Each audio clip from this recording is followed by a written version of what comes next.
pessoal, tudo bem? Bem-vindos a mais um podcast Somos. Eu sou a Bianca, eu tô aqui com o Portela. Eu sou o Portela. E estamos com um convidado muito especial, o Gui Amarino. Eu sou o Gui Amarino. Fiz igual ele. O Gui, pra quem não conhece, se você não conhece, que você está ouvindo a gente, o Gui é um dos Guis do Sola. É membro aqui da IP Alpha também. Você é seminarista oficial da IP Alpha? É, tipo um processo no limbo, que quando você conclui o seminário, você espera um tempo pra ser ordenado. Então Tá, esse é você o meu tá limbo. nesse limbo, É, ok. chamado ok. também de purgatório. Não, brincadeira. Ô Gui, pra gente começar...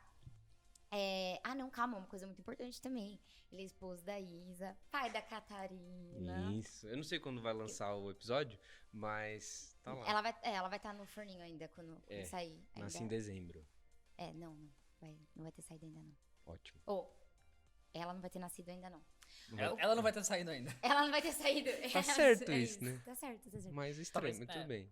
Ô, Gui, pra gente começar, conta um pouco da sua história, da sua conversão. Tá. Você cresceu na igreja, não cresceu? Bom, eu cresci em Campinas, nasci lá em Campinas, então morei em Campinas, acho que a minha vida até os 20 e poucos anos, quando a gente mudou de cidade, né? Mas, enfim, a minha vida inteira foi em Campinas e continuou sendo porque a gente mudou pra uma cidade muito perto, que é Valinhos. Meus pais, eles já Eu eram... sempre acho que é de Jundiaí. Toda vez eu... É que é muito perto, né? Você tem ali. Valinhos, Vinhedo, Jundiaí, Itatiba, tudo bem junto. perto. Limeira lá pertinho. Limeira um pouco depois. Limeira depois pega de- Anhanguera... Campinas, não é? vai em Guara. E aí a gente cresceu ali na igreja onde meus pais já eram membros, então a minha mãe foi membro a vida toda lá na Central de Campinas, Presbiteriana Central de Campinas. Meu pai se converteu por volta dos 18 anos e foi pra lá. Aí eles se conheceram na igreja, casaram e tal, tiveram a gente, eu e meus irmãos, né? Eu sou mais velho e meus irmãos 3 anos mais novos que eu, gêmeos. Então, aí eu cresci na igreja, então fui crescendo com a influência dos meus pais, em primeiro lugar, dos meus avós, meus tios, minha família toda é de lá, assim. Tanto o lado do meu pai quanto o lado da minha mãe, eles são tudo da igreja, né? E aí a gente cresceu nesse lar cristão, que é o que comumente a gente fala, né? Eu nasci num lar cristão e tal. Agora, mesmo com a influência de escola dominical, UCP, trabalhando na igreja, servindo também, porque como criança a gente era incentivado a fazer várias coisas, tanto das cantatas, como tem aqui nas outras igrejas, quanto também servindo vários ministérios diferentes. Mesmo com tudo isso, a minha compreensão do evangelho, ela veio posterior, porque eu acho que você vai aprendendo, vai absorvendo, e tem sempre aquele momento que você fala assim, e esse ponto foi importante para eu entender o que é caminhada com Cristo, o que é a salvação em Cristo Jesus, o que Jesus fez por nós e tudo mais. Embora eu já soubesse todo o evangelho, já soubesse salmos de cor, porções da Bíblia de cor, a minha compreensão mesmo, e é o que eu acredito que seja assim, um ponto de conversão mesmo, quando Deus me resgatou, foi lá pelos meus 14 para 15 anos. A gente teve um evento lá em Campinas, que foi um show de 15 anos da banda Resgate. Foi num lugar... Muito bom, inclusive. Foi num lugar que depois mudou para Espaço Éden, que era antes Espaço Royal, alguma coisa assim. Que era uma casa de show e era uma balada. Essa história é interessante porque é o seguinte, eu tinha 2 amigos... Em Campinas, Em isso. Campinas. Tinha 2 amigos que eram da igreja também, a gente tava em idade de UPA, eu já tava todo envolvido também na igreja, diretoria de UPA e tudo mais. E aí um dos meus amigos virou e falou assim, vamos lá, porque vai ter esse show do Resgate. E esse meu amigo falou assim, vai ter show do Resgate. Aí um outro meu amigo falou assim, vocês vão no show do Resgate? Vamos. Vai ter balada depois. Que acabando o show do Resgate, que acabava o aluguel deles, Aí ia vira começar balada. a balada dos caras lá. E aí eu lembro que esse meu amigo ficou botando, não, porque depois a gente fica lá e tal, a gente fica lá, a gente fala que o show vai até mais tarde pros nossos pais e beleza. E meus pais deixaram a gente ir, né? E a gente foi. E eu lembro que eu fui pra esse show com essa mentalidade, assim, vamos aí, tipo, e daí, sabe? Mas, na primeira música do show do Resgate, eu já conhecia o Resgate do meu primo ficar falando, meu primo mais velho. Mas você nunca tinha ouvido. Ao vivo não, eu já tinha escutado Ah, tá. os álbuns. Meu primo mais velho, ele me deu, tipo, fitas do Resgate, fita cassete, assim, Anos pra escutar 90, no... né? Cara, Entregou a idade já. Entreguei muito a idade. Entregou muito. E ele me deu, assim, daí depois ele me deu um CD do Resgate Acústico e tal. E aí eu lembro que tava na fase que eles tinham lançado aquele álbum Eu Continuo de Pé. Música após música do show do Resgate ficou aquele negócio, mano, que banda é essa, cara? O que eles estão cantando? O que é isso? O que é isso? O que é isso? E aí chegou um determinado momento do show e que o Zé foi apresentar uma música e ele contou aquela parte do batismo de Jesus, quando Jesus vai até João Batista e pede para ele o batizar. E João Batista fala assim, peraí, cara, eu não sou nem digno de amarrar a sandália dos seus pés, você tá pedindo esse negócio, você deveria, eu que deveria ir até você e você tá vindo até mim. E aí o Zé, nessa época, eu falei, foi legal porque depois de um tempo eu consegui falar isso pra ele. O Zé, ele apresentou isso de maneira a falar assim, gente, não é a gente que vai até Deus, não. Deus veio até nós pra nos salvar. Sabia aquela... Falei, caramba. E esse foi tipo o start de eu começar a entender a graça de Deus, que vem e nos salva mesmo a gente merecer, né? Desse ponto pra frente, a minha relação com a Bíblia, a minha relação com a igreja, com meus pais, tudo começou a mudar, assim. E você ficou pra balada? Não, a gente foi embora. Nem ficamos, nem mesmo ficamos. ali. A gente foi embora. Eu comecei a sentir mal, inclusive, disso daí. E aí várias outras coisas foram mudando, assim. Tanto que foi a época que a gente fez profissão de fé depois. Eu, esse outro amigo e várias outras pessoas da UPA também, que estavam na mesma fase. E a época que depois eu fui ler a Bíblia com outros olhos, não mais só para decorar o versículo e ganhar estrelinha na escola dominical. Então essa foi a conversão, assim, tipo, mesmo, assim. E lógico que depois disso a gente vai aprendendo várias coisas, né? Vai vendo processo, o nosso né? erro de verdade, o nosso pecado e a profundidade disso. E quando você foi pro seminário, quando você decidiu? O seminário veio depois daquela história da... Veio que você tava na depois. faculdade. Veio A gente já depois. pode começar por aí, então, sobre a música. Então, Cair foi por conta dessa fase ali que você viveu na faculdade e tudo mais. Foi daí que veio essa música, né? Foi. Eu, É uma eu história sempre gostei muito dessa interessante, música cara. aí. Eu não lembro quem que comentou comigo, acho que foi o Gustavo e tal. Comentou, tipo, o porquê dessa música. Né? Tipo, contou um pouco da história por cima, assim, tal. E depois eu ouvi a música de novo, eu falei... Meu Deus, tipo, a música é melhor que eu imaginava, sabe? Que você, tipo, escuta a música com outros... Na verdade, geralmente quando você descobre a história por trás das músicas... você Você acha a começa a música muito gostar melhor. mais, né? Você Porque você se conhece, identifica. Exatamente. A minha vida, assim, depois dessa época, eu fui muito, assim, de igreja. Então, fui rato de igreja mesmo. Então, me enfiei em todos os ministérios possíveis. Fui diretoria de UPA, diretoria de mocidade, muitas vezes, diretoria da UMP. Servi nos outros ministérios e tal. Eu fui entendendo que o serviço é um reflexo da gratidão que a gente tem em relação a Deus, né? Mas ainda assim, Deus tinha que tratar muitas coisas do meu coração. Então, em 2007, eu passei na faculdade. E numa faculdade que meu pai deu aula, estudou, fez mestrado, trabalhou um tempo, assim. Então, era aquele negócio. O sonho do meu pai era que eu passasse na Unicamp. Então, foi aquele negócio, cara. Quando eu passei na Unicamp, meu pai começou a contar pra gente que eu nem sabia que existia. Assim mesmo. E Na é fila aquele do negócio. mercado, eles saem falando. Exato. Olha só, a gente tava no Pão de Açúcar, no Carrefour, no shopping. Meu pai, meu filho passou na Unicamp. Exatamente assim. E isso, no começo foi bem legal. Porque eu senti o orgulho do meu pai que tinha por mim, sabe? Mas, ao mesmo tempo, depois eu cursei Geologia na Unicamp. Talvez esse tenha sido eu. Talvez, eu tenho certeza que esse foi o... Geologia, tipo, olha, eu fiz uma matéria... Deve ser interessante. É que eu faço... Não, também, é legal. Não é pra mim, mas é legal. Eu fiz uma matéria na geologia e tal, meu. Pra quem não sabe, geologia é o estudo das rochas. Então você lambe pedra, você... Lambe mesmo, tipo, lambe mesmo. Muito da hora. Tipo, pra conhecer lá e tal, eu falei, mano, eu pensei que era zoeira que a gente ia ter que lamber pedra, sabe? E não pode falar pedra também, quando você fala pedra... É que você sente a finura dos grãos e tal, se é silt, se é argila e tal. Enfim, eu fiz aquilo lá. Os primeiros anos foram fantásticos pra mim. Eu me envolvi na faculdade. Eu, inclusive, errei bastante na faculdade também. Acho que a gente passa por várias crises de fé. Eu tive uma no começo da faculdade. Mas, ao mesmo tempo, Deus foi me incomodando, Deus foi me ensinando e várias outras coisas que talvez não venham ao caso a gente conversar aqui. Mas o lance da faculdade foi se tornando um peso pra mim. Porque à medida que os anos se passavam, então, primeiro ano eu fiz, segundo ano eu fiz, terceiro ano, eram 5 anos, né? Aí, chegou na entrada do terceiro ano, eu comecei a falar assim, será que é isso mesmo? Que acho que todo mundo, quando É a gente aquela começa, crise, você tem uma crise.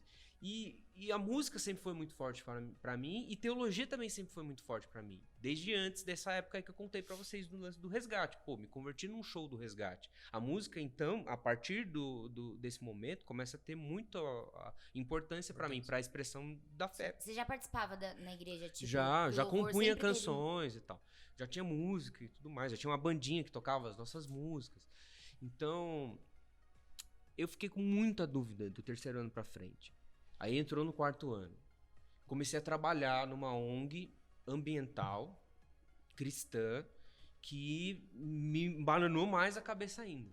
Porque eu comecei, cara, eu preciso ir pra teologia, porque a teologia precisa disso. Eu preciso, é isso. E a vocação pastoral, o tempo todo caminhando assim, me deixando com dúvida, me deixando com dúvida. O ponto crucial disso tudo, assim, eu conto poucas vezes, porque nas vezes que eu conto isso antes da música, não dá tempo, né? Mas o ponto crucial foi uma vez que eu fui na Embrapa, sabe a Embrapa ali? Perto da engenharia... Engenharia de alimentos. Sobe a rua, tem um lugar na Unicamp lá que eles têm um monte da agrícola, tudo mais. Aí tem a Embrapa, que é uma empresa que trabalha com... faz entre várias disciplinas, né? Engenharia de alimentos, engenharia mecânica, engenharia química, geologia, geografia. E aí eu fui lá para uma entrevista de um cara que queria que eu fizesse iniciação científica com ele. Aí o cara me colocou um monte de papel assim, falou assim, não, aqui são essas pesquisas aqui de umas plantações que a gente tem, você vai pesquisar isso aqui, e depois que você acabar isso aqui, você vai emendar num mestrado, que é aqui, não sei o que lá, e emendar num doutorado, depois a gente vai... E o cara me despejou coisa de 15 anos no O cara já futuro. planejou sua vida, assim. E que eu falei assim, peraí, não é isso. E eu lembro de sair, eu tinha aqueles celularzinhos, no começo daquele YouVersion, e acho que deve ter isso ainda no YouVersion. Você pode deixar que, toda vez que você abre o celular, ele aparece o versículo do dia, sabe? E eu lembro que era exatamente assim. Eu tirava o celular e aparecia o versículo ali. E o versículo que apareceu era o seguinte, foquem nas coisas do alto, não nas coisas terrenas. Volte seus olhos para as coisas do alto. E eu fiquei, mano, tá errado esse negócio. Tá errado isso aqui, tá isso. E aquilo em mim começou a me incomodar. Desse momento pra frente, internamente eu sabia, não é geologia, não posso fazer isso. Não é isso que eu tenho que fazer, eu tenho que ir pra teologia, eu preciso investir nesse negócio de música, preciso ir pra essa área, é isso que eu quero fazer mesmo, essa é a minha vocação, não essa. Só que eu não contei pra ninguém. Não contei pros meus pais, eu deveria ter contado pros meus pais. Você nunca compartilhou com seus pais, tipo, quando você começou a ter essa crise assim, você não falava? Não, a crise Foi não. sozinho? Eu falava, assim, de fazer música, eu falava, assim, de fazer seminário, mas depois que eu entrei na geologia, eu acho que o medo era tão grande de decepcionar meu pai, por conta da alegria que ele sentiu quando eu passei, que eu não contei. E nunca contei isso, até o ponto que eu tive que contar toda a mentira que eu gerei a partir desse momento. Porque eu comecei a não ir nas aulas. Você chegou a trancar ou não? Não tranquei matrícula, mas eu jubilei. Ah, você jubilou. Nossa, jubilei. Eu pensei que Jubilei você uma tivesse vez. trancado e não... Não tranquei. Eu não fui nas aulas. Por muito tempo, né? Porque pra jubilar... Você tem que... Porque Um eu tava tempinho, no né? quarto ano. Ah, você tava no fim já. Aí chegou o quinto, eu reprovei em algumas matérias, outras não. E eu comecei a não ir. Não ir. Aí passou pro sexto ano. Aí tem um negócio na Unicamp que ele mede o quanto de tempo você vai demorar ainda pra fazer o curso. Faz uma progressão. E ele te jubila automaticamente se essa progressão for entendi. maior Do que que o máximo. o máximo que você pode Porque eu cursar. acho que é metade do tempo do seu curso. Então, Ah, eu acho tô que ligado. você tinha 7 anos e meio. Na minha curso faculdade mais tinha isso metade. também. Eu Você tinha fazia 7 anos e fazia meio. integral. Integral. E aí começou a dar esse tempo. Então, Mas você fazia o quê no tempo que você, tipo, não ia pra... isso é interessante. Fazia- Porque eu ia pra Unicamp. Eu falava com meus pais, eu Você não mentia? eu não mentia, eu ia pra lá. Eu dividia muito meu tempo entre esse trabalho que eu consegui, que era em Indaiatuba, e a Unicamp. O da ONG. Que era em Indaiatuba. E eu trabalhava lá um período e da Unicamp outro período, e às vezes eu puxava algumas matérias pra noite. Aí eu comecei a não ir. Mas eu ia pra Unicamp e ficava lá. Aí ia pra biblioteca, lia uns livros, ia pra sala de informática, ficava lá, escrevia, fazia um monte de coisa. Dormia no meu carro. Então, cara, foi uma fase assim. E eu sempre mentia. E mentia sobre o meu TCC, mentia sobre as disciplinas, mentia sobre Porque tudo. uma hora o diploma tem que aparecer, né? Uma hora. E aí deu esse tempo, 7 anos e meio, antes eu jubilei. Porque Unicamp, ela tem a prática, ela jubila antes, porque ela já sabe que em 7 anos e meio Você você não não vai vai dar conseguir. mais. Aí você tem que entrar com um pedido. Aí eu entrei com um pedido e consegui reingressar. Ah, sem regressou. Só que aí eu ia jubilar de novo, porque eu meio que tentei, falei assim, não, beleza, peraí, vou tentar fazer esse negócio certo. A hora que jubilou, deu um... Mas não rolou, e aí eu Ia ficar muito continuei, puxado também, imagino, né? ia ficar bem puxado. E eu já tava muito querendo ir pra esse negócio de música, fazer teologia e tudo mais. Então, eu menti pros meus pais, que deu 7 anos e meio e me formei. Falei pra eles, me formei e tal. Ah, você falou que se formou? Falei que fiz o TCC e tudo mais. E aí, deu 2014, que foi o limite. Falei, me formei em 2014. Aí virou 2014, eu falei, me formei, então, me livrei. Beleza, ninguém vai mais perguntar sobre isso. Acabou. Posso fazer teologia, vou me matricular, inclusive, em teologia. Vou começar a fazer teologia. E aí ficou com esse negócio. Eu preciso contar pros meus pais. Eu preciso contar pra eles. Eu preciso contar pra eles. Imagino que o que passava, tipo, dentro de você, assim. Nossa. Não fica em paz, tipo, não tem como ficar em paz. E aquela coisa, se você contasse no começo, era muito mais fácil, né? Terrivelmente crise. mais fácil. É uma bola de neve. Exatamente. É uma bola de neve. Não, porque imagina, tipo, seu pai já pensa que você já tem um diploma, sabe? Não, E não tinha mais só meus pais e minha família envolvidos. Tinha os líderes de uma missão que eu vi. Eu cheguei a trabalhar na missão, inclusive. Tinha os líderes da igreja, os meus pastores. Tinha os meus amigos. Tinha um monte de gente aí que eu acabei contando. E aí, eu lembro que meus pais, eles tiveram uma viagem de 25 anos de casado. Eles foram pra Nova York. Passaram lá um tempo. Nesse tempo, eu fiquei sozinho em casa. Meus irmãos também foram viajar. E eu tive, assim, aqueles momentos de reflexão, assim, dos mais terríveis possíveis. Foi quando eu decidi que eu tinha que contar. E assim que eles voltaram, eu já fui me movimentando pra contar. Chegou um dia, logo quando eles voltaram, assim, no dia seguinte, eu chamei minha mãe de manhã, porque meu pai tava fora, trabalhando. Chamei minha mãe de manhã e falei assim, mãe, deixa eu contar um negócio pra você. Contei. Aí, o lance de eu contar pra minha mãe antes era assim, como que eu vou falar isso pro pai? Pra ela dar uma... Aí ela falou assim, você vai ter que falar. E minha mãe, ela é muito... ela é muito gentil na fala. Então ela é sempre assim, não, vai lá e fala. Tá? Ela não fica desesperada, eu não sei como ela consegue, cara. Até hoje, ela é bem tranquila. E meu pai é o oposto disso. E eu sabia. E eu já tinha tido N brigas com meu pai. E um detalhe importante é que nesse momento, a partir do momento que eu comecei a mentir até esse ano de 2014, o relacionamento com meu pai foi destruído. Destruído. Eu não conversava com ele. Pra evitar. Eu tentava evitar isso, eu tinha uma culpa muito grande em mim, então eu tentava me auto-justificar com outras coisas. Então eu mesmo desenvolvi em mim uma espiritualidade falsa, uma arrogância na fala, até mesmo uma capacidade teológica Pra tentar maior. compensar Então toda vez que a gente conversava, assim, eu tentava ganhar do meu pai nas discussões. Eu não conseguia conversar com ele direito. A gente brigava todas as vezes. E às vezes eu sou, às vezes, muito prolixo, assim, meu pai também. Então aí ficava assim, todo almoço era uma briga diferente, cara. Podia ser sobre a quantidade de açúcar que tem que ir num pudim. Mas a gente brigava. E a gente tinha discussões e tudo mais. Até hoje a gente tem discussões, mas é outra história. É outro nível de discussão e outro tipo de conclusão que tinha. Mas nessa era um lance assim, eu não vou me relacionar com você se não precisa se relacionar comigo. Eu afastei ele, assim. Porque ele era justamente quem eu tinha medo que descobrisse tudo sobre mim. Então, aí tá a dificuldade de eu chamá-lo pra confessar. Aí eu chamei pra comer pizza numa terça-feira. Sem sua mãe. Sem minha mãe, só eu e ele. Aí sentamos, comemos a pizza. E aí no final eu contei. Eu contei tudo que eu contei pra vocês, mais outras coisas também. E eu falei tudo, falei, pai, cara, eu errei diante de Deus, eu pequei diante de Deus, eu menti pra você, menti pra todo mundo, eu não sei o que fazer, eu não queria, eu contei tudo isso. Aí meu pai olhou pra mim assim, ele virou e falou o seguinte, Guilherme, eu não vou te perdoar.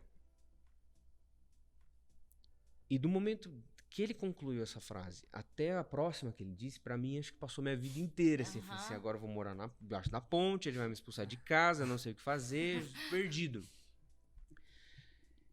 E durou, sei lá, 5 horas entre essa frase e a próxima. Mas ele falou assim, eu não vou te perdoar porque Cristo já te perdoou. E eu não tenho direito de retirar o perdão que Cristo já te deu. Então é claro que você está perdoado em Cristo Jesus.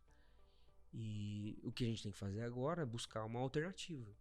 É buscar aquilo que você realmente foi vocacionado a fazer. E eu tô aqui para te ajudar, para te acolher e para ensinar a tua vida a seguir para frente, porque precisa seguir para frente. Você não pode ficar remoendo esse passado, remoendo isso que acontece, e isso te impedir de buscar alguma outra coisa e resolver todas essas coisas que foram estilhaçadas, né? Porque a minha sensação eu escrevo isso na música, né?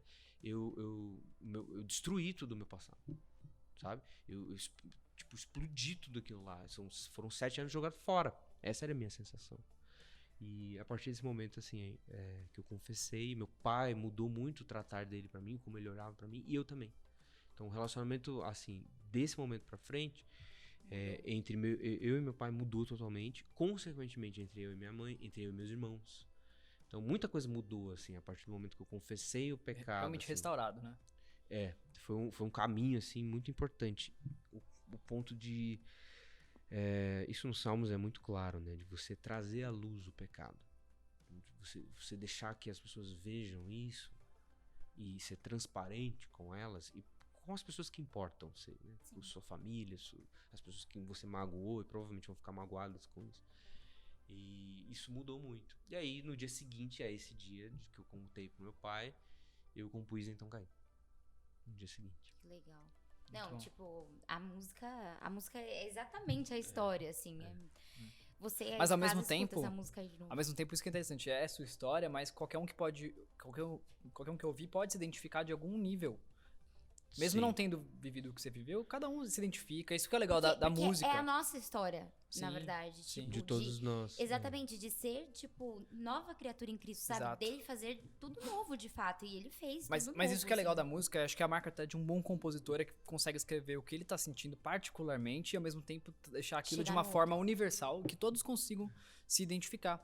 De repente até quem não compartilha da mesma fé pode ouvir e de alguma forma se identificar. Sim, eu fico muito constrangido quando a gente vai em lugares assim.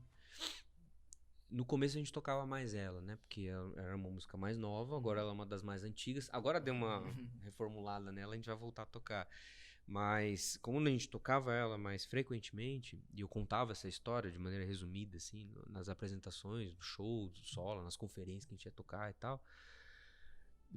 Era sempre assim que eu contava. Vinha alguma pessoa falar que estava vivendo a mesma coisa. Mesma coisa.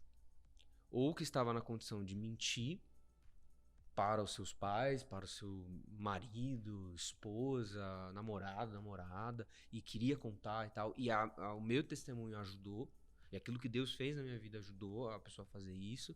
Ou que ela estava nesse processo de dúvida, sabe? Eu não sei o que fazer e tal. E isso, eu ter contado a minha história, evitou que ela começasse a contar a mentira. A entrar nessa mentira. E, cara, isso pra mim me deixa muito encabulado, assim, com o tamanho que a graça de Deus tem e como ela atua no nosso coração e como Deus usa o nosso passado, ainda que ruim, pra Exato. restaurar a vida de outros, assim. Um pouco, assim, como o apóstolo Paulo fala, né? Graças a Deus por Jesus Cristo, que ele é misericordioso. Então, eu sou o pior dos pecadores. Mas isso só ressalta a grande misericórdia De Deus.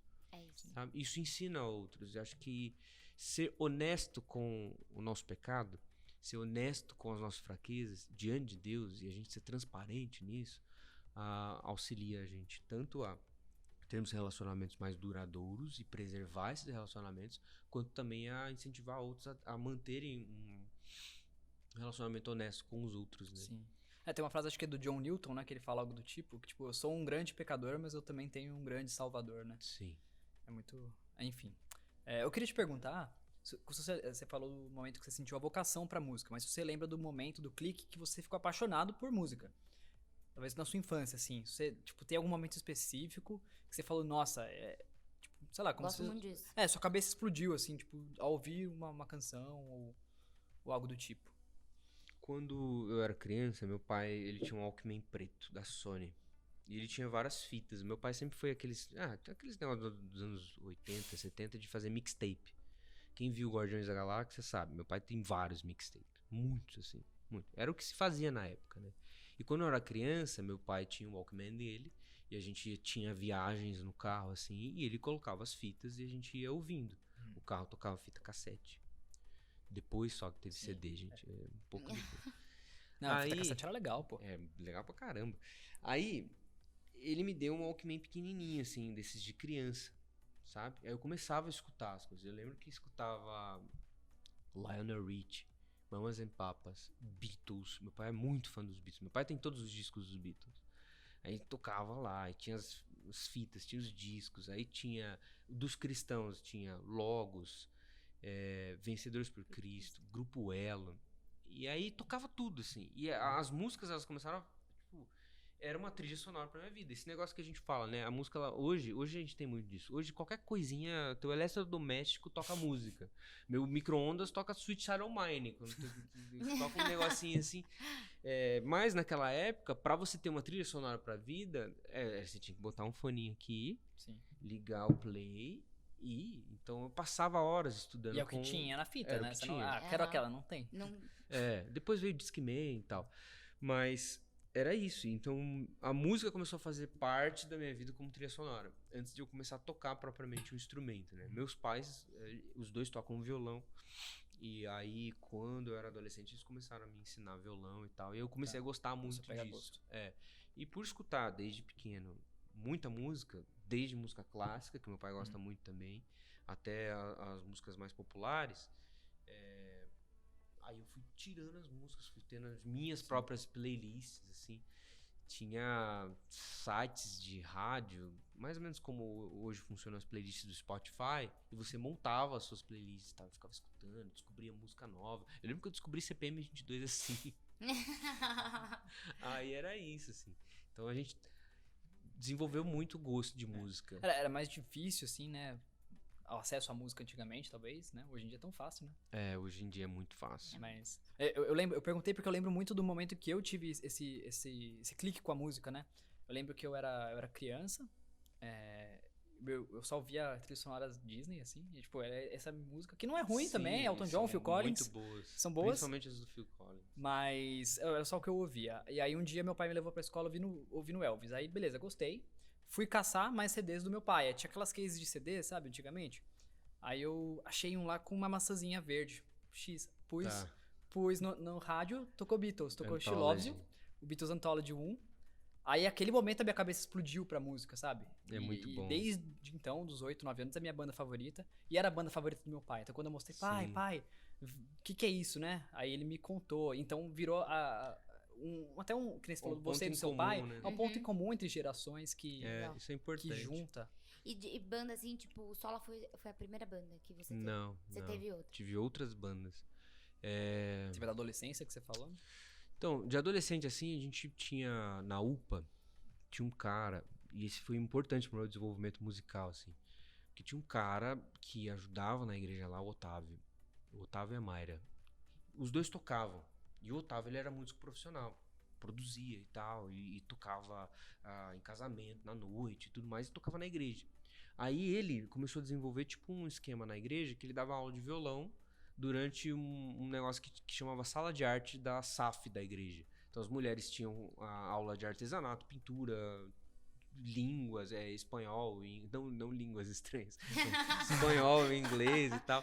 E tinha essa aula de violão aí. Foi quando eu comecei a tocar.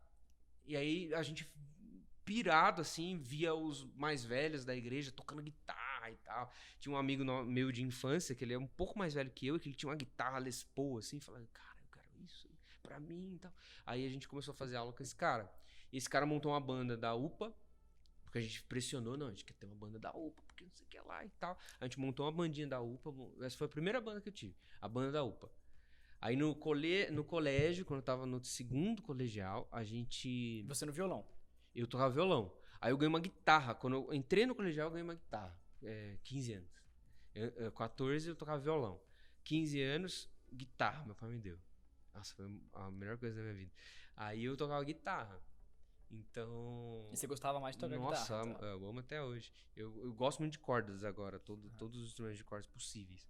Aí a gente montou uma banda no colegial com outros 3 amigos. E a gente tinha essa bandinha do colegial, também tocava na UPA. E aí, com 17 anos, por aí, eu montei a primeira banda para tocar músicas de composição própria. Que aí chamava Projeto Contato. Olha como projeto persegue. Projeto já tava lá atrás. Como persegue. Não, e aí eu fiquei maluco, assim, porque era eu, meus irmãos também tocam, um toca baixo, outro toca bateria. Aí tinha um outro amigo nosso que tocava violão, um outro amigo que tocava guitarra. Então tinha 2 guitarras, um violão, baixo, tinha milhões de gente. E tinha um outro no teclado também. Aí a gente, tocando isso, começava a escrever as músicas, começava a colocar assim, não, vamos lá e tal. E aí foi essa ideia de olha, as minhas músicas, elas talvez possam tocar na igreja. Inclusive, a gente tentou tocar algumas, assim. Aí eu gravei um CD. Nossa. Lá na igreja. Tinha uma mesa de som, um gravador de fita cassete. E eu gravei na fita cassete, eu tocando. Tirava o áudio da mesa e gravava a fita. Mas só voz e violão. Voz e violão. Aí depois eu aprendi a usar um negócio que chama QEdit Pro no computador. Eu ligava as coisas no P2 de microfone do computador e gravei meu primeiro CD com outras coisas. Então, gravei separado violão, E você gravei mesmo gravava? guitarra, eu gravava e produzia tudo. É terrível, é bem ruim. Bem ruim mesmo. E a história é legal desse CD, porque eu gravei o CD, tinha 12 faixas. Aí eu tinha um acampamento que a gente fazia com a galera de Americana. E aí teve esse acampamento e ia ter o show da Hillsong, o primeiro show da Hillsong aqui. E eu queria muito ir. Só que, tipo, meu pai virou e falou assim, não vou te dar dinheiro, tá, não sei o que lá. Eu queria muito ir. Aí eu gravei o CD, vendi por R$5 no acampamento, paguei a viagem pra São Paulo, o ingresso e umas comidas ainda pra galera. Hora. Então, aí foi, tipo, essa forma que eu E encontrei. você tem algumas dessas músicas ainda? Você pensa Tem, mas nunca vou mostrar pra ninguém. Não, mas você não pensa em regravada, uma repaginada? Elas são muito ruins. Ah, mas dá uma trabalhada em cima. Não, cara, tem outras. Não, outro dia eu peguei, eu perdi esses arquivos, né? Aí um amigo meu de infância, ele tinha o CD, aí ele passou pro computador e me mandou. Nossa, cara, Que foi uma tristeza. decepção. Mas enfim, talvez dê pra salvar alguma coisa de lá. Tem algumas músicas bonitas. E depois eu comecei a composição foi continuando, assim. E você deu curso de composição lá, você tava contando. Agora, Mas você acha que o processo você vai aperfeiçoando na prática, assim? É, muito isso. Porque assim, o começo da composição, você quer... o que é uma composição de qualquer pessoa? A pessoa que vai compor uma música pra gente cantar na igreja, ou uma música que não vai cantar na igreja, sei lá. Qualquer coisa. Ele vai olhar o que tá acontecendo no mundo, vai interpretar isso e vai pôr pra fora. Pra tentar fazer com que a gente, que talvez não tá olhando a mesma coisa que ele, ou interpretando a mesma coisa que ela, alguma coisa assim, consiga enxergar isso. Então, quando a gente olha para um texto bíblico, por exemplo, como Sola, eu olho aquilo lá, faço uma exegese do texto, vejo assim o que um pastor falou, o que um teólogo disse e tal, condenso isso e apresento na forma de uma canção. E muitos que estão a parte disso vão entender por conta da música. Mas aí é que tem uma diferença muito grande de fazer uma canção congregacional, né? Tem. E uma canção pessoal, que vai ser uma oração sua, Sim. que Tem. não necessariamente precisa ser gravada. Depende de lançada. muitos fatores, né? Talvez a música que ela... Quanto mais íntima a música menos congregacional ela vai ser. Sim. Sim. Mas ela ainda assim tem o seu valor. Ela pode ser congregacional porque, por exemplo, a gente utiliza os salmos. Os salmos são um exemplo magnífico disso. Tem muitos salmos que são salmos de Davi e ele falando dele mesmo. É a oração dele.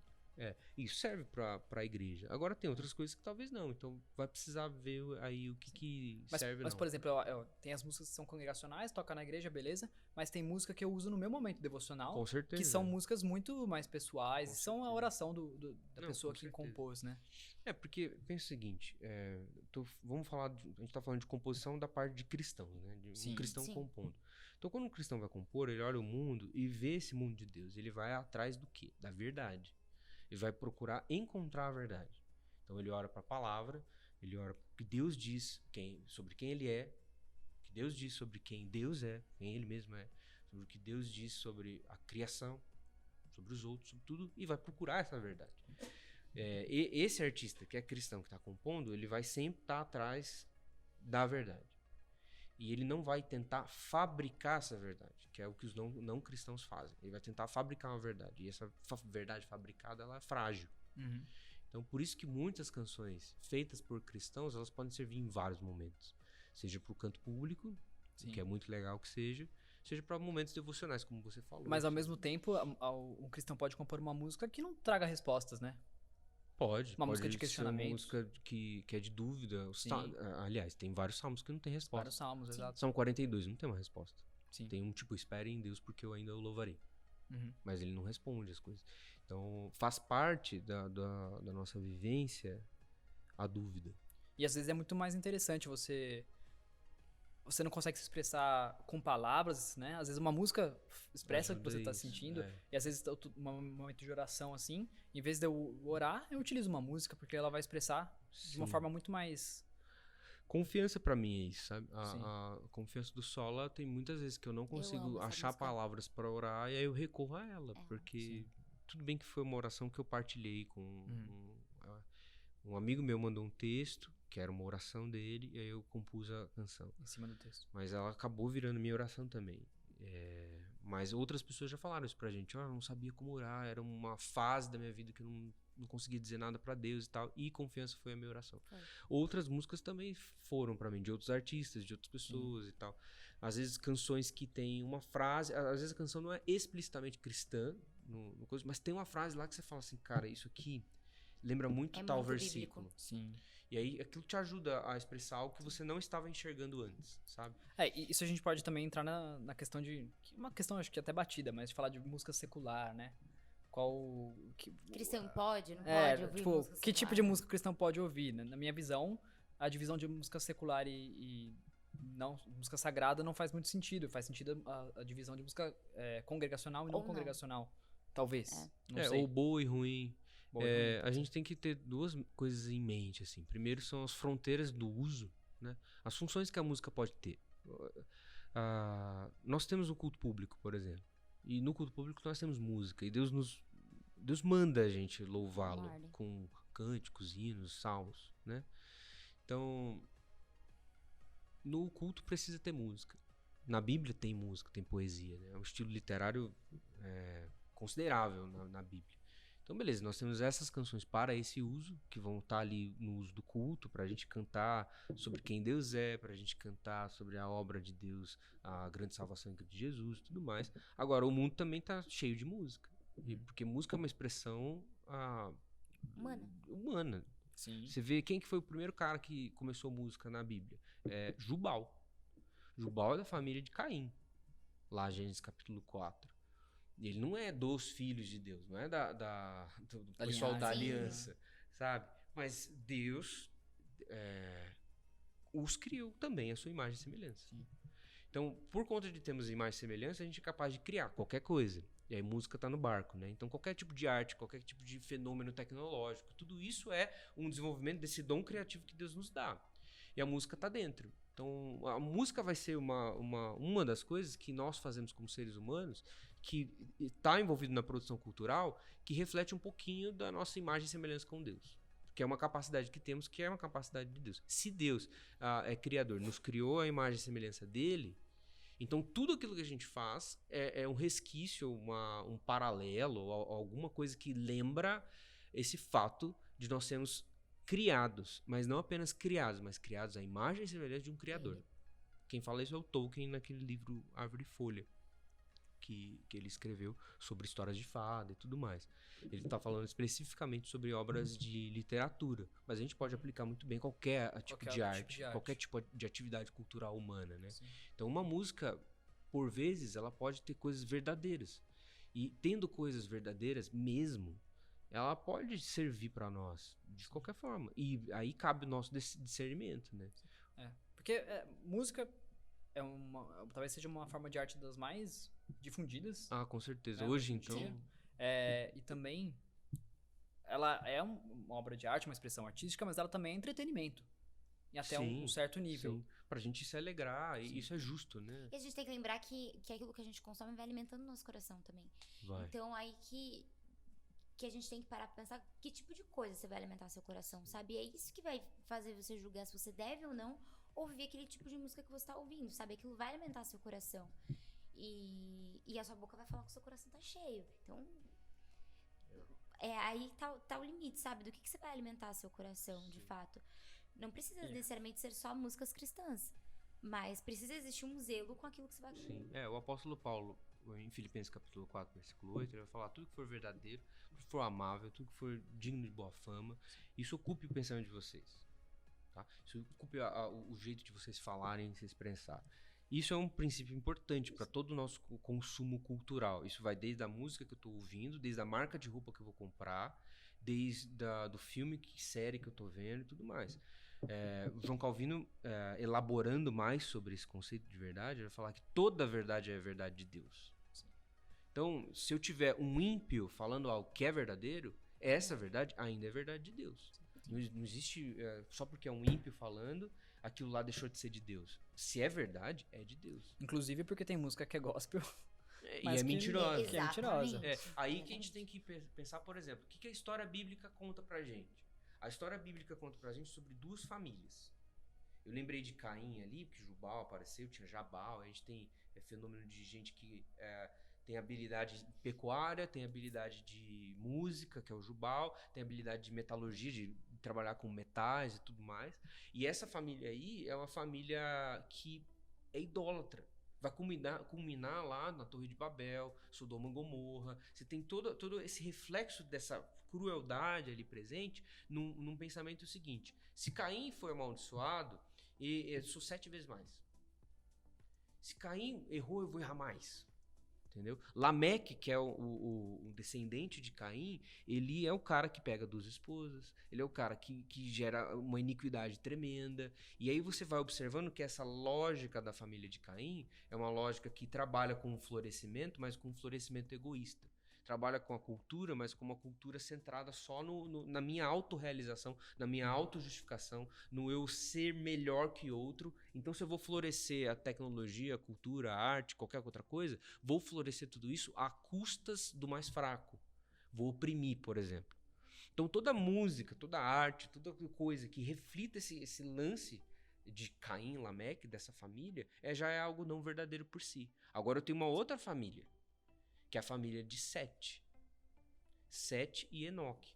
Aí você vê aquela linhagem ali do filho de Adão, que continua a linhagem de Adão, porque Abel morreu, Caim foi amaldiçoado. E aí eu tenho Sete, a sua linhagem, e na descrição, quando você vai lendo ali, Gênesis capítulo 5, você vê que existe um termo lá, Enoque, por exemplo, andou com Deus.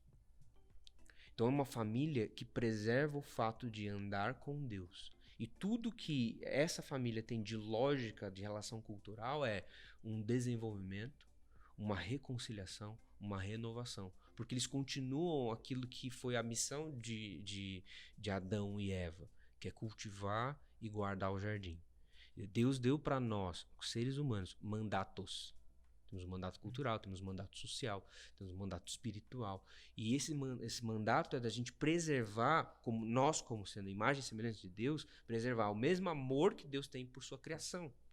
Em todas as atividades, no cuidado ecológico com a criação, no cuidado uns com os outros, no florescimento cultural e tecnológico, no bom uso de todas as coisas. Então isso é uma demonstração muito importante de que a gente se apega à verdade. E a gente pode encontrar esse tipo de comportamento, é mais claro nos filhos de Deus, porque eles têm essa missão clarificada. Sim. Agora, é possível de você encontrar, por exemplo, pessoas que clamam pela justiça, clamam pela verdade e tudo mais, e às vezes escrevem músicas sobre isso. Sim. Ou colocam dúvidas sobre o niilismo, por exemplo. Beatles, por exemplo, Norman. É uma crítica, a letra fala, esse é um cara de lugar nenhum que tá indo pra nenhum lugar. Ele não sabe, ele faz as coisas pra ninguém, tudo mais. É uma crítica ali ao próprio pensamento nihilista. Sim. Que estava ali florescendo na época. O Bob Dylan escrevendo Blowing in the Wind. É uma crítica também à falta de atitude e tudo mais. E aí tem essa dúvida dele. O Bob Dylan respondendo não, mas perguntando assim, cara, parece que não tem sentido essas coisas. Então demonstra aí. O Bob Dylan critica até as guerras feitas em nome de Deus. Exatamente. O Gui, indo um pouco mais assim pro canto em si, você enxerga que o cantar, você já falou isso, que o cantar na igreja como igreja é uma ordem. Você enxerga que isso tem muita influência, muita contribuição para nossa vida espiritual, para nossa vida com Deus, o cantar em congregação? Sim, total. Por exemplo, em Êxodo capítulo 15, você tem um momento muito importante na história do povo de Deus, que é a nossa história, eles saindo do Egito. Então você tem Moisés e Miriam nessa saída, O mar abriu, todo mundo saindo, os egípcios perseguindo eles, o mar fecha, toda essa cena. Na cena do capítulo 15, Moisés e Miriam, eles propõem uma canção. Êxodo do Solo é justamente esse primeiro trecho, né? Não há Deus como o nosso Deus, ele é a nossa força e a nossa canção. Ele fez grandes coisas e o seu reino é para sempre. Essa é a primeira vez descrita na Bíblia, na ordem desde Gênesis até o restante, em que tem um canto, uma poesia pública, que todo mundo está cantando ao mesmo tempo. O que isso quer dizer pra gente? Quando a gente vai e estuda aquele texto. Deus está, nesse processo, formando um povo, certo? Então, esse povo que vai andar 40 anos no deserto rumo à Terra Prometida, ele está sendo formado. Por que Deus será... Por que Deus coloca uma música para ser a definição de um ato público dessa formação do povo? E aí, quando eu replico isso para o culto público e vejo todas as ordens que Deus fala, cantem as grandes obras. No Antigo Testamento, no Novo Testamento a gente vê isso. Cantem, cantem. Nos Salmos. Sempre como cantem. Uma ordem. Exatamente. É um imperativo. Por quê? Porque quando nós cantamos e cantamos uns com os outros, estamos ali na compreensão de quem nós somos, como povo de Deus. Então a gente canta sobre o que nós cremos, nós cantamos sobre quem Deus é. À medida que nós cantamos sobre quem Deus é, descobrimos quem nós somos. Então o canto público ele tem esse fator. E aí, se a gente sair da teologia e sair do campo espiritual, é um ponto comum para todas as pessoas que a música tem algo aí. Tem algo de transcendente na música, que as pessoas fora do cristianismo não sabem explicar. Sim. Tava conversando, tive a oportunidade de fazer uma live nesses meses aí que passaram com um pessoal que toca banjo. E aí eles foram me entrevistar, tal, por causa do Sola. E a gente chegou num ponto comum, porque no folk você tem muito disso, de todo mundo cantar junto. E aí os caras não conseguiam explicar essa energia. Não, acontece alguma coisa quando todo mundo canta junto, peraí. E eu falei do 15, falei, cara, quando nós cantamos juntos, a nossa identidade como ser humano é ressaltada. E a gente sabe que a gente precisa de algo que nos transcenda e nos leve à eternidade. E isso é a obra de Cristo em nós. Isso é o propósito de sermos criados à imagem e semelhança de Deus, sabe? E o canto público ele vai ensinando isso pra gente. Ele é formativo nesse aspecto. E a sensação de cantar com o povo de Deus, é incrível, assim. Eu lembro quando a gente voltou, o primeiro culto que a gente teve, depois da parada por causa da pandemia e tudo mais... Acho que todo mundo se emocionou muito na primeira canção. Eu lembro que o pessoal que tava cantando não conseguia nem cantar, que todo mundo começou a chorar, assim, porque de ouvir o pessoal cantando, de cantar junto como igreja, sabe? Porque é isso, quando a gente canta junto como igreja, a gente lembra de quem nós somos. Como povo de Deus, quando a gente canta como congregação, a gente lembra da nossa identidade como povo de Deus, assim. Isso é verdade. É incrível. Por isso é importante a gente facilitar ao máximo o canto público e incentivar, né? Porque isso independe de a gente gostar ou não das músicas. De cantar bem ou não, porque tem gente que fala, tipo, não se sente confortável de cantar na igreja, às vezes. Porque eu canto mal. Eu canto mal e às vezes tem um cara, tipo, do meu lado que canta super bem. E aí eu tô lá cantando, a pessoa se sente mal porque, enfim, ela não canta bem. O maior exemplo disso é na Igreja Central de Campinas. Tinha duas irmãs lá que era assim, uma ela cantava extremamente mal. A voz dela não conseguia fazer. E a outra, ela tinha um ouvido muito sensível. Talvez por causa da irmã dela. Mas era assim. E elas ficavam na galeria, assim. E às vezes, quando eu tava tocando, dirigindo as músicas no culto, eu ficava observando elas. Uma cantando a plenos pulmões. E aí, a outra assim. E cantando também, porque, tipo, ela tinha um ouvido muito sensível. E no começo eu achava que ela não gostava, sabe? Tipo, falou assim, nossa, essa mulher, toda vez que a gente toca, ela fecha os ouvidos. Será que ela não gosta, né? Que chata ela. Aí depois que eu fui entender a condição dela. E não importa a condição. E elas estavam lá e foram lá e participavam do culto dessa forma. Sim. Então não importa muito se você canta bem, se você canta mal. Deus pode até ter dado o dom da música, do canto pra algumas pessoas, mas a ordem de cantar vai pra todo mundo. É a mesma, acho que todo mundo tem essa habilidade mínima aí de conseguir acompanhar e conseguir participar, né? Algo que é intrínseco ao ser humano. Participar num canto que diz a respeito de quem nós somos. Né? Principalmente quando você não canta só da boca pra fora, mas quando você tá... E era isso que eu ia falar, tipo, já que o cantar é uma ordem, como que o cristão deve cantar dentro da igreja? Deuteronômio capítulo 6 ensina a gente em todas as atitudes litúrgicas possíveis, quer dentro do culto ou fora do culto, porque também é uma liturgia fora do culto, né? A gente fazer com todo o nosso coração, com toda a nossa alma, com todo o nosso entendimento, com todas as nossas forças. Então isso eu sempre incentivo. Mas eu não tô bem hoje para cantar, então eu não vou cantar de coração, então eu não vou cantar. Porque às vezes tem gente que fala isso, né? Não tô bem, eu tô chateado, eu vou mais pecar do que cantar porque tem uma banda, tem um cara que eu tô com problema nisso e tudo mais. Cara, mas é ordem.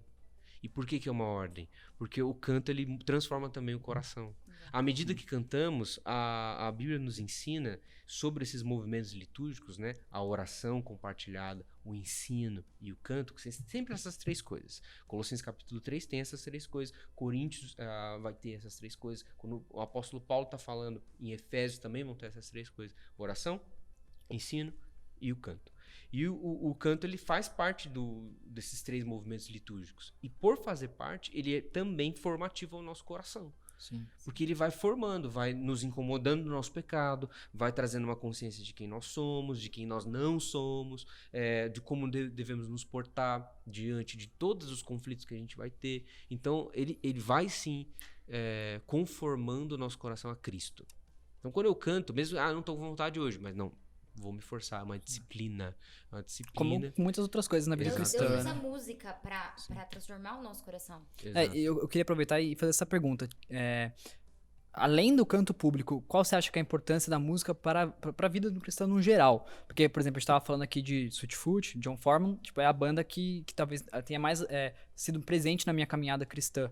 De eu ouvir e às vezes procurar alguma coisa na palavra, ou de conhecer alguns teólogos, tipo Kierkegaard, através das canções deles, e me fazer refletir sobre questões profundas. É quase como ler um livro, só que numa canção de 3 minutos.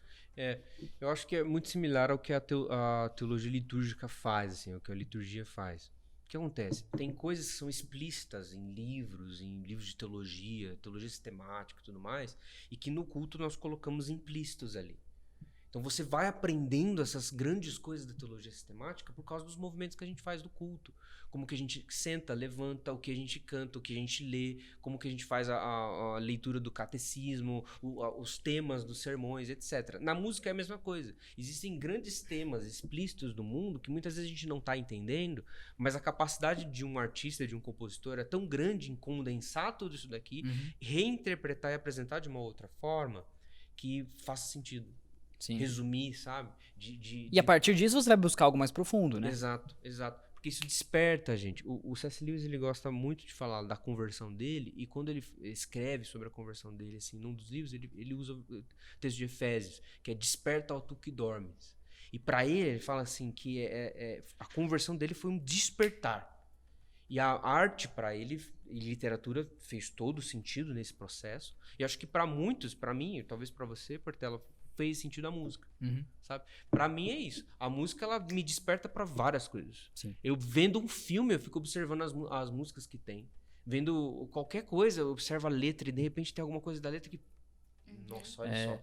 Agora que ela ajuda a gente a memorizar versículos, Muito. memorizar pra criança, então. Pra criança Nossa, é tem ótimo. versículo que eu só sei de cor por causa de música. E até pra evangelismo, né? Com certeza.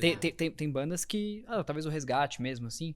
Tem um som legal. Apologético, né? Tem um som legal, chama a atenção da pessoa, a pessoa ouve, nossa, é cristã. Ô Gui, e antes da gente encerrar assim, a música, o Ministério de Louvor é sempre muito polêmico dentro das igrejas, né? Tipo, acho que todo mundo quer dar pitaco, todo mundo quer falar, todo mundo quer criticar o cara do som, quem tá dirigindo louvor, a escolha de música. A gente falou sobre como o cristão deve cantar, já que o cantar é uma ordem. Mas qual que é a música que tem que fazer parte do canto público? Qualquer música que consiga reproduzir o próprio drama bíblico. Então, pro culto em si, a gente tem a gama do drama bíblico todo. Às vezes vão ter músicas dentro do culto que elas vão servir para a edificação. Normalmente aquelas músicas que a gente está ouvindo sentado, é um coral que está cantando, ou a banda está apresentando de uma maneira mais solo, assim, e aquilo vai nos incentivar, nos alimentar, para quê? E esse é um fim. para que quando a gente tiver a oportunidade de responder isso em pé, cantando todos juntos, ou lendo uma porção da Bíblia todo mundo junto, a gente consiga responder com qualidade, porque a gente aprendeu ali. Então, eu preciso escolher muito bem esses tipos de canção possíveis no culto público. Primeira coisa, assim, acho que a contribuição da reforma para o culto foi que todo mundo tem que participar. Tem que ser democrático, né? Todo mundo tem que participar. Tem que ser uma música fácil de Fácil pra cantar. todo mundo. Tem que ser uma música que tem uma letra que todo mundo consiga entender. Às vezes tem músicas que são belíssimas, assim, que tem umas poesias, assim, muito bonitas e tal. Mas é difícil para alguém que não tem o ferramental ou não tem familiaridade entender. Não, e às vezes a pessoa canta num tom também que só ela tá Que cantando. só ela. A igreja E não exatamente, canta junto. na parte técnica isso é importante também. Eu escolher um tom que seja mais Confortável. democrático possível. Da mesma forma, os estilos musicais. Ah, tem estilo musical certo para o culto? Não acredito que tenha um certo.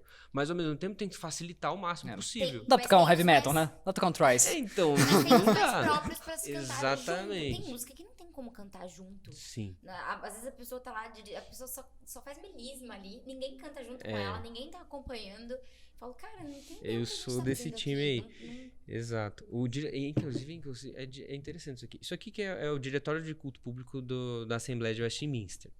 Inclusive tem comentários do Mark Dever e do Ferguson aqui.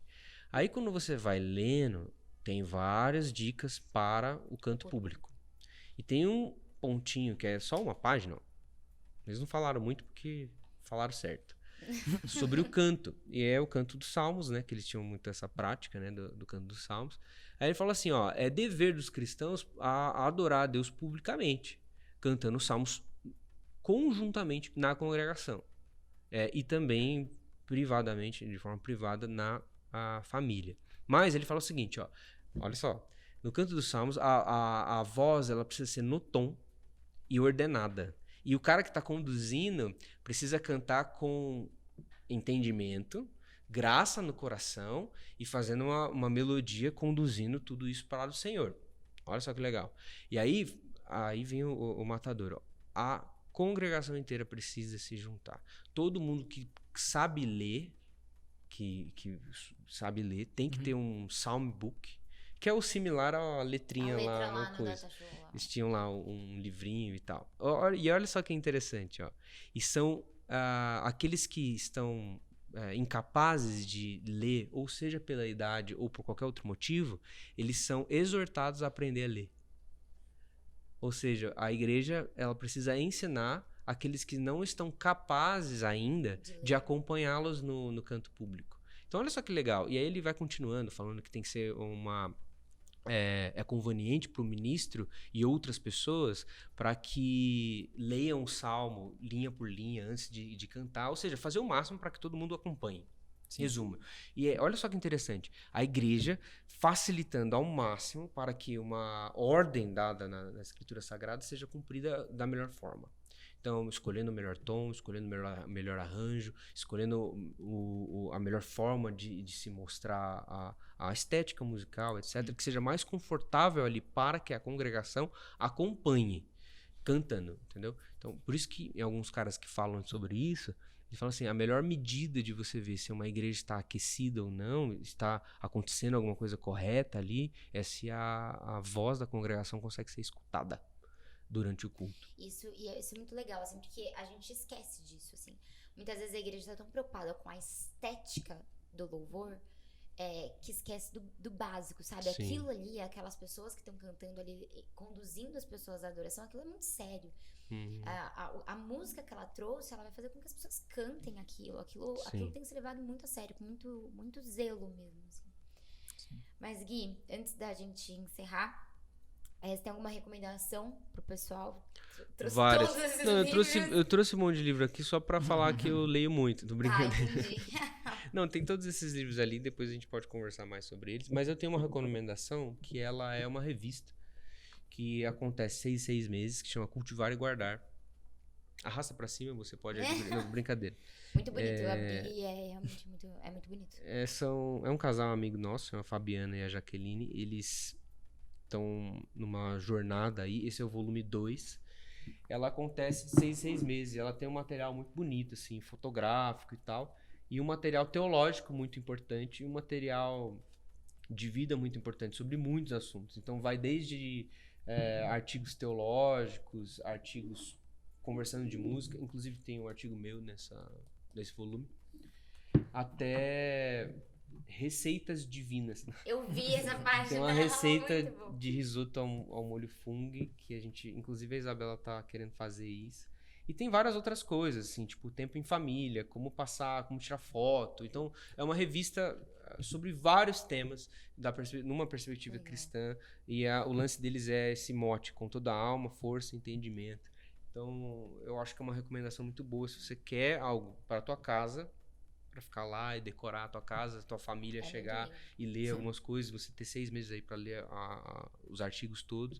E é algo que tem um time que tem pensado muito nesse lance da importância, tanto do culto cristão, dos eventos que a gente faz liturgicamente, como também todos os eventos que a gente faz no cotidiano. Todos eles estão diante de Deus, todos eles são para a glória de Deus, e todos eles têm as suas funções e os seus locais assim, importantes, e as suas importâncias para a nossa vida como um todo, e no nosso relacionamento com Deus. Então esse é o meu...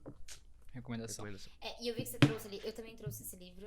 Esse livro é muito bom, o Eu Kant. gosto muito desse livro, eu acho que todo mundo que...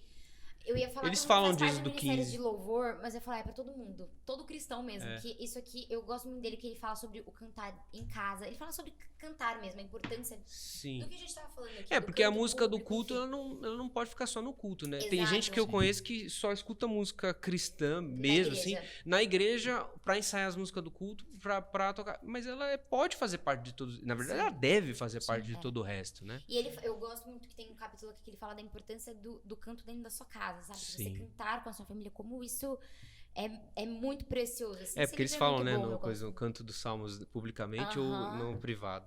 Esse livro é muito bom, eu gosto muito dele. Acho que todo mundo deveria ler Massa. esse aqui. Sim.